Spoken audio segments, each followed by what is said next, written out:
Joined on Chamber Amplified now by Jennie Gilroy with Hancock Leadership in this year's class, the graduating class of 2026. Jennie, thanks for joining us. Thank you for having me. So we'll get into everything that Hancock Leadership is in a little bit, but really what we want to talk about today is the Hancock Leadership class. Every year, the group selects something to do in the community to benefit the community, and you guys took on a really interesting one this year. So let's start there and what the class project is. This year's class project is creating safe places. It's building a playground in the Riverview Terrace community. We're doing this because we think it'll make a really big impact. We're going to revitalize the area. There's right now not really a safe place or a usable playground in that community. And we've learned that by doing this, it gives families a place to play and gather and really help the neighborhood.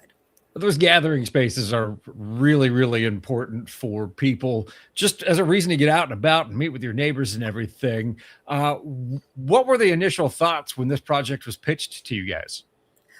This project was really compelling to us because it's truly community driven. Local families, property management, and community partners all expressed the same concern that the existing playground is unsafe and largely unusable.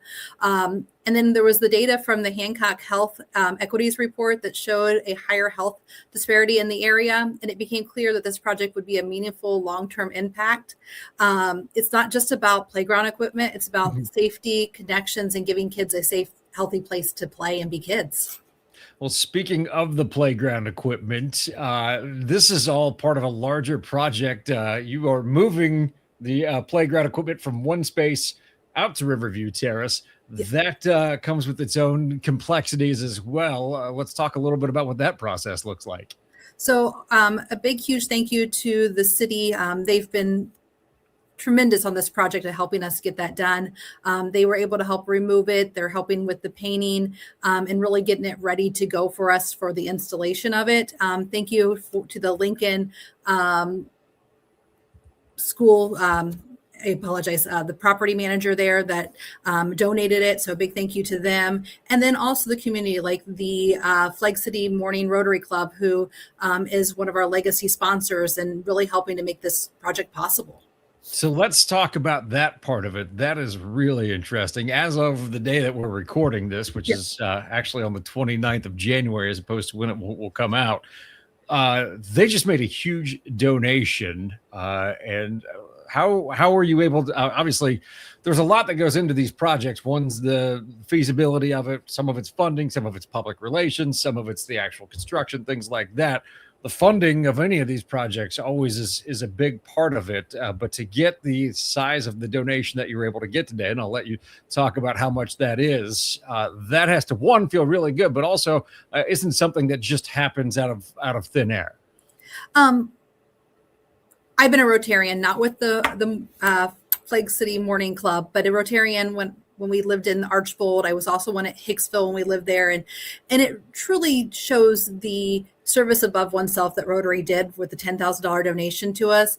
But not only that, moving here recently to Findlay, Hancock County, it just shows you how much support and love is in this community for one another, and how many organizations work together. And that's really amazing. And I think it's what makes Findlay thrive. It is, it's awesome to see them get involved like that and see the community get involved with that.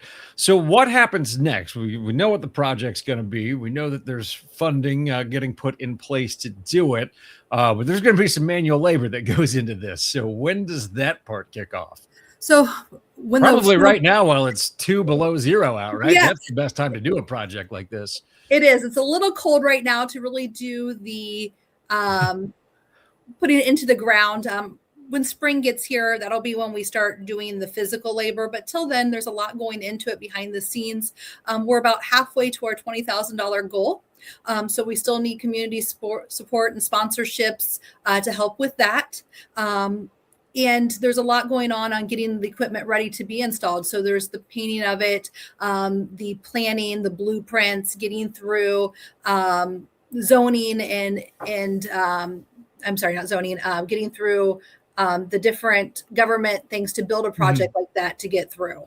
So there's still a lot to do on the back end to even before we can install it. But it's just planning and making sure that we're meeting with the community there too, to make sure we're getting what they envision, not just what we want. Because in reality, they're the ones that are going to be using it. They're the ones that need to love this and help their kids. And we want to make sure it's a place that they truly do love and they want to gather there and their kids want to play. And so there's a lot of back end to get it ready for that full vision to come into effect. That last part I really hadn't thought about, but to just come in and airdrop a playground in is like, here you go, without really talking with anybody in the community. Sometimes that could feel well-meaning, but not necessarily deliver what you want it to. That's a big part. How have those discussions started? I'm sure there's been some discussions like that. And then how did those conversations go with the community once you were able to do that? So we were supposed to have a meeting actually this week, but unfortunately the weather decided not to allow that to happen. So we're working on rescheduling that right now. But we've had community leaders talking with the community, and they've, expressed the need for this playground and wanting some place for their kids to play. And now it's working with them to get exactly what they're wanting within, our constraints and what financially we are able to do. But what we want to do is make this not for just a year or two, but for generations to really enjoy this playground. And not only parents, but grandparents can take their kids to play there, and neighbors can get to know each other. And I think after, I'm going to go back to the COVID days, that isolation, people are wanting places together. They're wanting that connection again. And we want to be able to provide it in that community.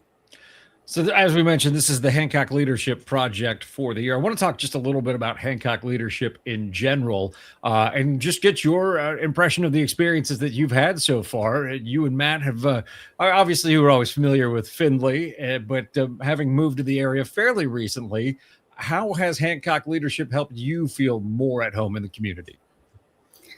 I've really enjoyed the Hancock leadership opportunity.